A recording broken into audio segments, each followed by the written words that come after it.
नमस्कार मित्रांनो, जय महाराष्ट्र. मित्रांनो, भूल दिल्याशिवाय ऑपरेशन होत नाही आणि दिशाभूल केल्याशिवाय राजकारण करता येत नाही, असं शरद पवार म्हणतात. राष्ट्रवादीतून तटकरे, प्रफुल्ल पटेल आऊट झाले. अजित पवार यांचे 35 आमदार शरद पवारांकडे वळले. वस्तादाने तो डाव कसा खेळला ते बघा. काका लय भारी आहेत राव. त्यांनी पहिल्याच दिवशी सांगितलं होतं की राजकारण करू नका, पण काका जे सांगतात त्याच्या नेमकं उलट घडवतात. अमोल मिटकरी आणि रोहित पवार हे नेमकं साहेबांच्या उलट बोलले. हा अपघात नाही तर घातपात आहे. आणि तेव्हा काका कुठे होते? काका निवांत हॉस्पिटलमध्ये उपचार घेत होते.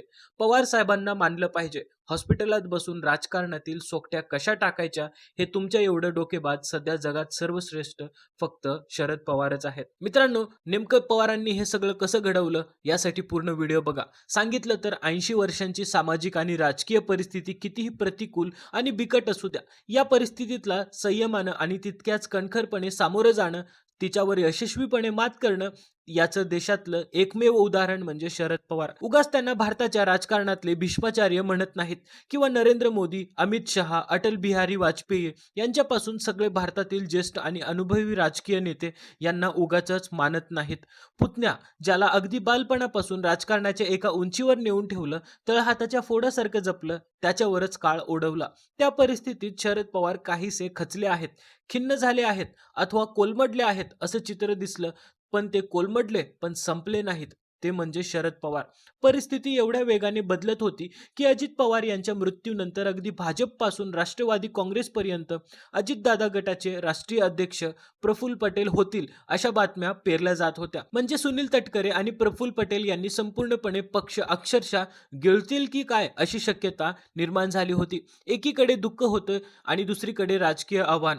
जो पक्ष स्वतः स्थापन केला आहे तोही वाचवायचा होता. अशा परिस्थितीत शरद पवारांनी राष्ट्रवादी काँग्रेस पक्ष जो त्यांनी स्वतः स्थापन केलेला होता तो तर वाचवलाच पाहिजे, पण दादा गटाची जी राजकीय परिस्थिती होती तिची घडी सुद्धा बसवली. त्यांचं नाव आहे शरद पवार. कारण एवढी आपत्ती कोसळल्यानंतर कुटुंब दुःखात असताना राजकीय डावपेच खेळले जात होते. वर्षा बंगल्यावर हॉटेलमध्ये बैठक्या होत होत्या. आता पक्ष पवार कुटुंबाकडून कुठेतरी पटेल तटकरे यांच्या ताब्यात जातोय की काय अशी शक्यता नव्हे तर खात्रीच वर्तवली जात होती. आणि प्रसाद दरेकर मध्येच येऊन जे बोलले ते उगाचच बोलले नव्हते. अचानक दरेकर बाहेर येऊन म्हणाले की सुनील तटकरे आणि प्रफुल्ल पटेल राष्ट्रवादीचा पक्ष यशस्वीपणे पुढे घेऊन जातील. हे विधान विनाकारण आलेलं नव्हतं. हा पक्ष पूर्णपणे भाजपच्या दावणीला बांधण्यासाठी वरिष्ठ पातळीवर खेळी खेळल्या गेल्या होत्या. म्हणजे एकीकडे दुःख होतं, जो पुतण्या अक्षरशः पुत्राप्रमाणे होता. दादा आणि साहेबांचं नातं इतकं जिव्हाळ्याचं होतं की दादा जाहीरपणे म्हणायचे, माझ्या काकांच्या कृपेने माझं सगळं काही चांगलं चाललंय. माझा काका तुमच्या बापापेक्षा मोठा आहे. एवढं प्रेमाचं नातं त्या दोघांमध्ये होतं. आणि त्यातच अजित पवार यांचं अपघाती निधन झालं. या निधनानंतर पवार कुठेतरी कोलमडतील, संपतील, पक्ष त्यांच्या हातातून पूर्णपणे सुटेल अशी शक्यता होती. तसं राजकीय वातावरणही तयार झालेलं होतं. पण त्या परिस्थितीत ममता बॅनर्जी, पश्चिम बंगालच्या मुख्यमंत्री, यांनी हा अपघात नसून घातपात आहे असं विधान केलं. तो आरोप थेट नरेंद्र मोदी, अमित शहा म्हणजेच केंद्र सरकारवर होता. मात्र शरद पवार यांनी तत्काळ स्पष्ट सांगितलं की हा घातपात नाही, हा अपघात आहे. त्यांचाच नातू रोहित पवार यांनी पत्रकार परिषद घेऊन इंत्यभूत माहिती दिली, आरोप केले. म्हणजे शरद पवारांच्या विरोधात त्यांचा नातू बोलत होता का?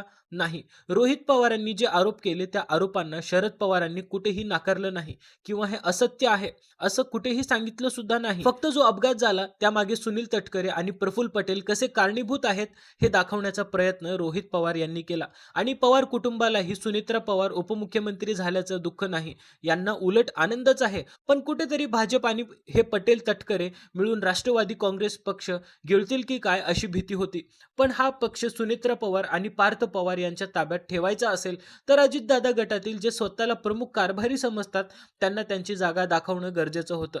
याचा एकच अर्थ आहे, शरद पवार सत्तेत जाण्यासाठी उतावीळ नाहीत किंवा नरेंद्र मोदी, अमित शहा यांच्यासोबत जाण्यात त्यांना फारसा स्वारस्य नाही.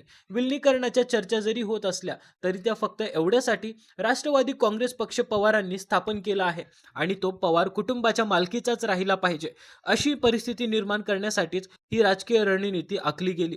आज प्रफुल्ल पटेल आणि तटकरे सुद्धा फारसे बोलताना दिसत नाहीत. पण छगन भुजबळ यांच्यासारखे नेत्यांनी विधान केलं की आता सुनेत्रा पवार राष्ट्रीय अध्यक्ष होतील. यानंतर आमदारांच्या सह्यांची मोहीम सुरू झाली. इतकंच नाही तर शरद पवारांनी आणखीन एक चाणाक्ष खेळी खेळली.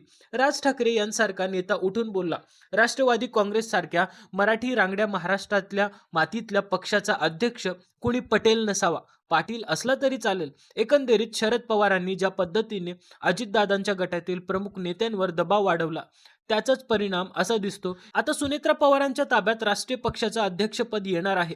उपमुख्यमंत्रीपद, अर्थमंत्रीपद या सगळ्यांमधून पक्षातील स्वतःला प्रमुख समजणाऱ्या नेत्यांना सूक्ष्म पद्धतीने आवर घालण्यात आलेला आहे. यालाच म्हणतात शरद पवार, ज्यांनी राष्ट्रवादी काँग्रेसचा, दादांचा पक्ष वाचवलाच, पण पक्षाची विस्कटलेली राजकीय घडामोडी सुद्धा व्यवस्थित बसवली. याविषयी मित्रांनो तुमचं मत काय आहे? कमेंटमध्ये नक्की सांगा. चॅनेलवरती नवीन असाल तर सबस्क्राईब नक्की करा. भेटूया पुढच्या व्हिडिओमध्ये. तोपर्यंत जय हिंद, जय महाराष्ट्र.